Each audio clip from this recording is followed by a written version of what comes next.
Премьер-министр Ингушетии Руслан Гагиев и руководитель регионального министерства экономики Умалат Таршкоев приняли участие в международной конференции индустрии халяль, прошедшей в рамках Казань Саммит-2017. Отмечу, что глобальный рынок халяльных товаров и услуг в этом году оценивается в сумму более $2 триллионов. К 2025 году, по прогнозам, его доля во всей произведенной продукции может составить не менее 20%. Делегация из Ингушетии отметила, что спрос на продукцию и услуги халяль и интерес к этому сегменту рынка вырос ввиду высокого качества продукции. Руслан Гагиев подчеркнул, что повышению спроса также способствует и строгий контроль за процессом производства продукции халяль. Завершилась конференция подписания меморандума о взаимопонимании и сотрудничестве между представителями агентства по стандартизации халяль Татарстана и Эмиратов.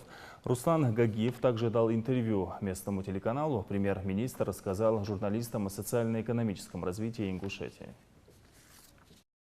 За это сравнительно небольшой период Республика Ингушетия прошла сложный путь и добилась огромных положительных результатов на сегодняшний день. В условиях финансовой и экономической нестабильности, какие бы трудности регион не испытывал, мы не сбавляли темпы строительства социальных и жилищных объектов. Мы решили целый ряд острых проблем, которые тормозили развитие региона, создавали социальную напряженность. Это были проблемы жилищного обустройства, это вопросы неудовлетворительное материально-техническое состояние объектов социальной инфраструктуры и вообще полное отсутствие условий для проведения крупных спортивных и культурно-массовых мероприятий. За последние годы в экономике и в социальной сфере республики произошли позитивные изменения, появились новые возможности для развития торгового экономического сотрудничества,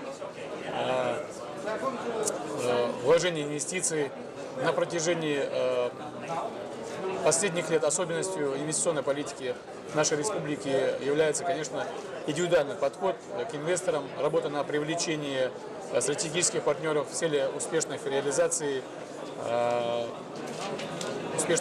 инвестиционных проектов. И наша республика на сегодняшний день открыта для общения, интересных предложений и делового международного сотрудничества. В плане экономического развития, на какие направления руководство республики сейчас делает основной упор?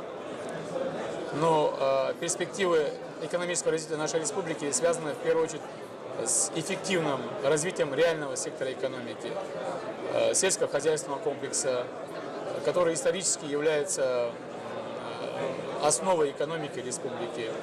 В последние годы большое внимание уделяется развитию туристической отрасли, которая в перспективе, на мой взгляд, должна стать одной из точек экономического роста в республике. Ключевым направлением работы я подчеркнул бы, что это, конечно, создание благоприятных условий, ведение бизнеса, развитие сектора малого и среднего предпринимательства. Сейчас у нас реализуется несколько крупных, так сказать, якорных проектов, которые окажут большое влияние на дальнейшем развитие экономики республики. К этим проектам можно отнести строительство завода по производству энергосберегающего и осветительного оборудования на базе светодиодов, строительство которого уже завершено и проводятся мероприятия по его вводу и эксплуатацию. Это завод с проектной мощностью производства 300 тысяч светодиодных светильников в год, 400 тысяч филаментных ламп. Также на этом предприятии предусмотрено производство технологических паз, которые не имеют аналогов в нашей стране. Очень серьезный проект по строительству предприятия по производству окраски алюминиевого профиля. В сфере сельского хозяйства хотелось бы отметить, реализуется масштабный проект создания садов интенсивного типа на площади 1000 гектаров. Это общество «Сад-гигант Ингушетия». Сейчас еще мы рассматриваем и уже запустили очень серьезный проект по переработке мяса индейки, 10 тысяч тонн в год. Это очень мощные проекты, и я уверен, что это будет очень серьезным подспорьем для нашей экономики. Мы С момента основания республики очень долго акцентировали свое внимание на социальный сегмент. И сейчас, конечно, мы сделали такую перезагрузку. И сейчас очень активно стараемся развивать нашу экономику, которая все-таки должна содержать те объекты, которые мы ввели за последние 7 лет.